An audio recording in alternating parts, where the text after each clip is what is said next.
ಜೈ ಹಿಂದ್. ಎಲ್ಲ ನನ್ನ ಸ್ಪರ್ಧಾತ್ಮಕ ಪರೀಕ್ಷೆಗೆ ತಯಾರಿಯನ್ನ ಮಾಡ್ತಿರ್ತಕ್ಕಂಥ ಎಲ್ಲ ನನ್ನ ಪುರುಷ ಮತ್ತು ಮಹಿಳಾ ಅಭ್ಯರ್ಥಿಗಳಿಗೆ ನೋಡ್ಕೊಳ್ಬಹುದು. ರೈಲ್ವೆ ರಿಕ್ರೂಟ್ಮೆಂಟ್ ಬೋರ್ಡ್ ದಲ್ಲಿ ಸಾಕಷ್ಟು ಹುದ್ದೆಗಳನ್ನ ಕಾಲ್ಫಾರ್ಮ್ ಅನ್ನ ಮಾಡ್ತಿದ್ರ. ಇಲ್ಲಿ ನೋಡ್ಕೊಳ್ಬಹುದು RRB ರೈಲ್ವೆ ರಿಕ್ರೂಟ್ಮೆಂಟ್ ಬೋರ್ಡ್ ದಲ್ಲಿ ಮತ್ತೆ ಟೆಕ್ನಿಷಿಯನ್ ಹುದ್ದೆಗಳನ್ನ ಕಾಲ್ಫಾರ್ಮ್ ಅನ್ನ ಮಾಡಿದರೆ. ಸೊ ಅದ್ರ ಬಗ್ಗೆ ಯಾರೆಲ್ಲ ಅರ್ಜಿಗಳನ್ನ ಹಾಕ್ಬಹುದು, ಅರ್ಜಿ ಸಲ್ಲಿಸುವ ದಿನಾಂಕ ಯಾವಾಗ ಸ್ಟಾರ್ಟ್ ಆಗುತ್ತಾ, ಅದರ ಏಜ್ ಲಿಮಿಟ್ ಎಷ್ಟು, ನೆಕ್ಸ್ಟ್ ಅದರ ಕ್ವಾಲಿಫಿಕೇಶನ್ ಏನು, ಈ ಹುದ್ದೆಗಳಿಗೆ ಪುರುಷ ಮತ್ತು ಮಹಿಳಾ ಅಭ್ಯರ್ಥಿಗಳು ಇಬ್ರು ಕೂಡ ಅರ್ಜಿಗಳನ್ನ ಸಲ್ಲಿಸಬಹುದು. ಸೊ ಇದಕ್ಕೆ ಯಾವುದೇ ತರನಂತ ಫಿಸಿಕಲ್ ಇರೋದಿಲ್ಲ, ಜಸ್ಟ್ ನಿಮ್ಮ ಎಕ್ಸಾಮ್ ಇರ್ತದೆ, ನೆಕ್ಸ್ಟ್ ನಿಮ್ಮ ಮೆಡಿಕಲ್ ಟೆಸ್ಟ್, ಡಾಕ್ಯುಮೆಂಟ್ ವೆರಿಫಿಕೇಶನ್ ಕೂಡ ಇದರಲ್ಲಿ ಇರ್ತದೆ. ಸೊ ಟೆಕ್ನಿಷಿಯನ್ ಗ್ರೇಡ್ 1 ಮತ್ತು ಅದರ ಜೊತೆಗೆ ಟೆಕ್ನಿಷಿಯನ್ ಗ್ರೇಡ್ 3 ಅಂತ ಹೇಳಿ ವೇಕೆನ್ಸಿಗಳನ್ನ ಕಾಲ್ಫಾರ್ಮ್ ಅನ್ನ ಮಾಡಿದ್ದಾರೆ. ಸೊ ಇಲ್ಲಿ ನೋಡ್ಕೊಡ್ರಿ, ಇದು ಬಂದ್ಬಿಟ್ಟು ಟೋಟಲಿ ಹುದ್ದೆಗಳ ಸಂಖ್ಯೆ ಎಷ್ಟಿದಾವಪ್ಪ ಅಂದ್ರೆ 6565 ವೇಕೆನ್ಸಿಗಳನ್ನ ಕಾಲ್ಫಾರ್ಮ್ ಅನ್ನ ಮಾಡಿದ್ದಾರೆ. 6565 ವೇಕೆನ್ಸಿಗಳನ್ನ ಕಾಲ್ಫಾರ್ಮ್ ಅನ್ನ ಮಾಡಿದ್ದಾರೆ. ಸೊ ಈ ಹುದ್ದೆಗಳಿಗೆ ಅಪ್ಲಿಕೇಶನ್ ಸ್ಟಾರ್ಟಿಂಗ್ ಅಂದ್ರೆ ಕೊನೆ ಅರ್ಜಿಯನ್ನ ಸಲ್ಲಿಸುವ ದಿನಾಂಕ ಬಂದ್ಬಿಟ್ಟು ಇದೇ ತಿಂಗಳ 30ನೇ ತಾರೀಕಿಗೆ ಅಪ್ಲಿಕೇಶನ್ ಸ್ಟಾರ್ಟ್ ಆಗುತ್ತೆ. ಯಾವಾಗ ನಿಮ್ದು 30/5/2026 ಅರ್ಜಿ ಸ್ಟಾರ್ಟ್ ಆಗುತ್ತಾ. ಕೊನೆಯ ದಿನಾಂಕ ಬಂದ್ಬಿಟ್ಟು 29/6/2026. ಒಂದು ತಿಂಗಳವರೆಗಡೆ ಕಾಲಾವಕಾಶ ಇರ್ತದೆ ನಿಮ್ಗೆ ಅರ್ಜಿಗಳನ್ನ ಸಲ್ಲಿಸೋಕೆ. ಎಷ್ಟು 1 ಮಂತ್ ಟೈಮಿಂಗ್ ಇರ್ತದ. ಸೊ ಇದಕ್ಕೆ ನೋಡ್ಕೊಡ್ರಿ, ವಯೋಮಿತಿ ಎಷ್ಟು ಬೇಕಾಗತ್ತೆ ಅಂತ ಕೇಳ್ತಿರ್ತಕ್ಕಂಥ ವಿದ್ಯಾರ್ಥಿಗಳು 18 ವಯಸ್ಸಿನಿಂದ ಹಿಡಿದು 36 ಏಜ್ ಇರ್ತಕ್ಕಂಥವ್ರು ಕೂಡ ಅರ್ಜಿಗಳನ್ನ ಸಲ್ಲಿಸಬಹುದು. ಸೊ ಏಜ್ ಬಂದ್ಬಿಟ್ಟು ನೋಡ್ಕೊಡ್ರಿ, ಏಜ್ ಎಷ್ಟು ಅಂತಂದ್ರೆ ನಿಮ್ಗ 18 to 36 ಇದ್ದವರು ಕೂಡ ಅಪ್ಲಿಕೇಶನ್ ಗಳನ್ನ ಹಾಕೊಳ್ಬಹುದು. ಎಷ್ಟು 18 ವಯಸ್ಸಿನಿಂದ ಹಿಡಿದು 36 ಏಜು ಗ್ರೇಡ್ 1. ನೆಕ್ಸ್ಟ್ ಅದರ ಜೊತೆಗೆ ಗ್ರೇಡ್ 3ಗೆ ಅಪ್ಲಿಕೇಶನ್ ಅನ್ನ ಹಾಕ್ಬೇಕನ್ನೋರು 18 ವಯಸ್ಸಿನಿಂದ ಹಿಡಿದು 33 ಏಜ್ ಮಟ್ಟ ಇರ್ತತಿ. ಎಷ್ಟು 18 to 33 ಏಜ್ ಇರ್ತಕ್ಕಂಥವ್ರು ಕೂಡ ಅರ್ಜಿಗಳನ್ನ ಸಲ್ಲಿಸಬಹುದು. ಸರ್ ಇದಕ್ಕೆ ಸ್ಯಾಲ್ರಿ ಕೂಡ ಎಷ್ಟಿರುತ್ತೆ? ಸ್ಯಾಲ್ರಿ ಬಂದ್ಬಿಟ್ಟು ಗ್ರೇಡ್ 1ಗೆ 29,000 ಸ್ಯಾಲ್ರಿ ಸ್ಟಾರ್ಟ್ ಆಗುತ್ತಾ. ಗ್ರೇಡ್ 3ಗೆ 19,000 ನಿಮ್ದು ಸ್ಯಾಲ್ರಿ ಕೂಡ ಸ್ಟಾರ್ಟ್ ಆಗುತ್ತೆ. 7ನೇ ವೇತನ ಇರುತ್ತೆ. ಸೊ ಈಗ ತಾನೇ ಜಾರಿಯನ್ನ ಮಾಡ್ತಿದ್ರೆ 8ನೇ ವೇತನ, ಅದು 8ನೇ ವೇತನ ಆತಪ್ಪ ಅಂದ್ರೆ ನಿಮ್ಗೆ ಸ್ಯಾಲ್ರಿ ಕೂಡ ಜಾಸ್ತಿ ಆಗುತ್ತೆ. ಸೊ ಇದು ರೈಲ್ವೆದಲ್ಲಿ ನಿಮಗೆ ಸೆಂಟ್ರಲ್ ಗೌರ್ಮೆಂಟ್ ಪರ್ಮನೆಂಟ್ ಆಗಿರ್ತಕ್ಕಂಥ ಹುದ್ದೆ ಆಗಿರ್ತದೆ. ಬೆಸ್ಟ್ ಇದೇನು ಅಪ್ರೆಂಟಿಸ್ ಹುದ್ದೆ ಅಲ್ಲ. ಸಾಕಷ್ಟು ವಿದ್ಯಾರ್ಥಿಗಳು ಕನ್ಫ್ಯೂಷನ್ ಆಗಕ್ಕೆ ಹೋಗ್ಬೇಡ್ರಿ. ಸರ್ ಇದೇನು ಅಪ್ರೆಂಟಿಸ್ ಏನಾದ್ರು ಹುದ್ದೆ ಇದೆ ಅಂತ ಹೇಳಿಲ್ಲ, ಪರ್ಮನೆಂಟ್ ಆಗಿರ್ತಕ್ಕಂಥ ವೇಕೆನ್ಸಿ ಇದಾವೆ ಇವು. ಓಕೆ, ಅಪ್ಲಿಕೇಶನ್ ಗಳನ್ನ ಹಾಕ್ಬಹುದು. ಯಾವಾಗಪ್ಪ ಅಂತಂದ್ರೆ ನಾನು ಆಲ್ರೆಡಿ ನಿಮ್ಗೆ ಹೇಳಿದೀನಿ, 18ನೇ ತಾರೀಕಿಗೆ ಅಪ್ಲಿಕೇಶನ್ 30ನೇ ತಾರೀಕಿಗೆ ಅಪ್ಲಿಕೇಶನ್ ಸ್ಟಾರ್ಟ್ ಆಗುತ್ತೆ.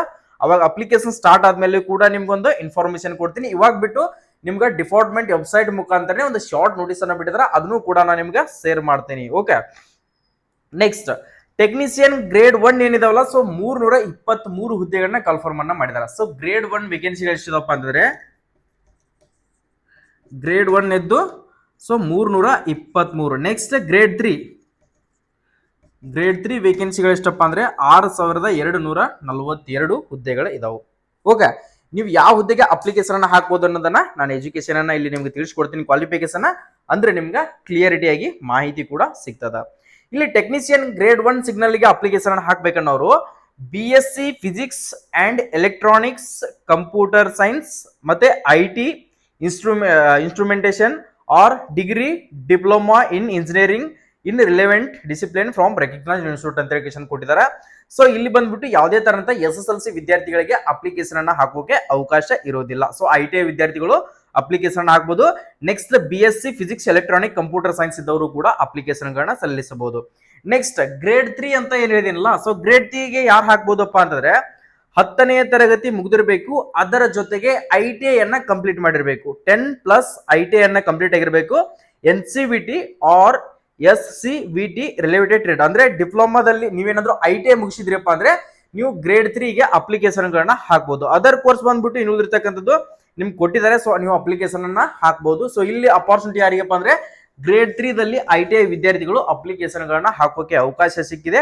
ಸೊ ಪ್ರತಿಯೊಬ್ರು ಕೂಡ ಅವಕಾಶವನ್ನ ಮಿಸ್ ಮಾಡ್ಕೊಳಕ್ ಹೋಗ್ಬೇಡ್ರಿ.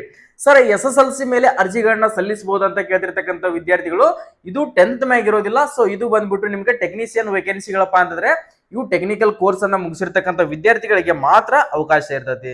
ಸರ್ ಇದು ಸೆಲೆಕ್ಷನ್ ಪ್ರೋಸೆಸ್ ಯಾವ ತರ ಇರ್ತದೆ ಅಂತ ಕೇಳ್ತಿರ್ತಕ್ಕಂಥ ವಿದ್ಯಾರ್ಥಿಗಳು ಸ್ಟೇಜ್ 1 ಕಂಪ್ಯೂಟರ್ ಬೇಸ್ಡ್ ಎಕ್ಸಾಮ್ ಇರ್ತದೆ, CBT ಎಕ್ಸಾಮ್ ಇರ್ತದ. ಸ್ಟೇಜ್ 2 ಡಾಕ್ಯುಮೆಂಟ್ ವೆರಿಫಿಕೇಶನ್ ಇರ್ತದ.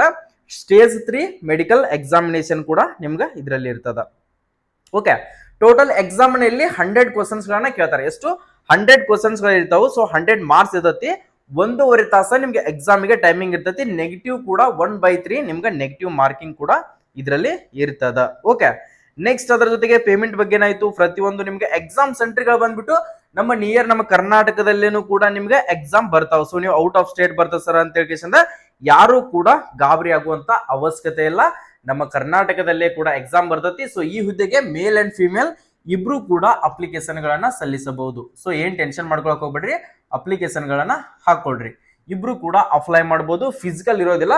ಎಕ್ಸಾಮು ಮತ್ತು ಎಕ್ಸಾಮ್ ಕ್ಲಿಯರ್ ಮಾಡ್ಕೊಂಡ್ರೆ ಆಯ್ತು, ನೀವು 100% ಟೆಕ್ನಿಷಿಯನ್ ಹುದ್ದೆಗೆ ಸೆಲೆಕ್ಷನ್ ಆದಾಗ. ಸರ್ ನಾವು 10th ಮುಗಿಸಿದೀವಿ ಸರ್, ನಮಗೆ ಯಾವಾದ್ರೂ ಹುದ್ದೆಯನ್ನ ಕಾಲ್ಫರ್ ಮಾಡಿದಾರ ಅಂತ ಕೇಳ್ತಿರ್ತಕ್ಕಂಥ ವಿದ್ಯಾರ್ಥಿಗಳು ನೋಡ್ಕೋಬಹುದು. ನಿಮಗೆ ಈಗಿನ ಮಟ್ಟಿಗೆ 10th ಬಗ್ಗೆ ಯಾವ ಕೂಡ ಕಾಲ್ಫರ್ಮ್ ಆಗಿಲ್ಲ. 10th ಕಾಲ್ಫರ್ಮ್ ಆಗ್ತವೆ ಯಾವಾಗ RPF ಮತ್ತು ಡಿ ಗ್ರೂಪ್ ಹುದ್ದೆಗಳನ್ನ ಕಾಲ್ಫರ್ಮ್ ಮಾಡ್ತಾರೆ. ಸೊ ಆ ಕಾಲ್ಫರ್ಮ್ ಮಾಡಿದಾಗ ನಿಮಗೆ ಪ್ರತಿಯೊಂದು ಅಪ್ಡೇಟ್ ಗಳನ್ನ ನಾನು ಕೊಡ್ತಾ ಹೋಗ್ತೀನಿ. ನೀವೇನಾದ್ರೂ ಫಸ್ಟ್ ಟೈಮ್ ನೋಡ್ತಾ ಇದ್ರೆ, ಮೊದಲ ಬಾರಿಗೆ ನಮ್ಮ ಯೂಟ್ಯೂಬ್ ಚಾನಲ್ಗೆ ವಿಸಿಟ್ ಕೊಟ್ಟಿದ್ದೀರಪ್ಪ ಅಂದ್ರೆ, ನಮ್ಮ ಯೂಟ್ಯೂಬ್ ಚಾನಲ್ ಪ್ರತಿಯೊಂದು ಅಪ್ಡೇಟ್ ಗಳನ್ನ ತಿಳ್ಕೊಳ್ಬೇಕು ಅನ್ಕೊಂಡಿದ್ರೆ ಒಂದು ಲೈಕ್ ಮಾಡ್ರಿ, ವಿಡಿಯೋನ ಪ್ರತಿಯೊಬ್ಬರಿಗೆ ಕೂಡ ಶೇರ್ ಮಾಡ್ರಿ, ಎಲ್ಲರಿಗೂ ಕೂಡ ತಲುಪುವಾಗೆ ಶೇರ್ ಮಾಡ್ಕೊಡ್ರಿ. ನೀವೇನಾದ್ರೂ 10th ಮೇಲೆ ಅಪ್ಲೈ ಮಾಡಬೇಕು, ಅದರ ಜೊತೆಗೆ ಡಿಗ್ರಿ ಮೇಲೆ ಅಪ್ಲೈ ಮಾಡಬೇಕು, ಯಾವುದೇ ಒಂದು ನೀವು ಎಜುಕೇಶನ್ ಮುಗಿಸಿದ್ರಪ್ಪ ಅಂದ್ರೆ ಆ ಹುದ್ದೆಗಳೇ ಬೇಕಾಗಿರ್ತಕ್ಕಂಥ ಜಾಬ್ಗಳು ಬೇಕಾಗಿದ್ರೆ ನಮ್ಮ ಯೂಟ್ಯೂಬ್ ಚಾನಲ್ ಅನ್ನ ಕೆಳಗಡೆ ಕಾಣ್ತಿರುವಂತ ಸಬ್ಸ್ಕ್ರೈಬ್ ಬಟನ್ ಅನ್ನ ಈಗಲೇ ಸಬ್ಸ್ಕ್ರೈಬ್ ಮಾಡ್ಕೊಡ್ರಿ. ನಾವು ಕೊಡುವಂತ ಪ್ರತಿಯೊಂದು ಇಂಪಾರ್ಟೆಂಟ್ ಅಪ್ಡೇಟ್ಗಳು ನಿಮ್ಗೆ ಬರ್ತಾ ಹೋಗ್ತದೆ ಸ್ನೇಹಿತರೆ. ಸೊ ಎಲ್ಲರಿಗೂ ಕೂಡ ಆಲ್ ದಿ ಬೆಸ್ಟ್, ಒಳ್ಳೇದಾಗ್ಲಿ. ಜೈ ಹಿಂದ್, ಜೈ ಕರ್ನಾಟಕ.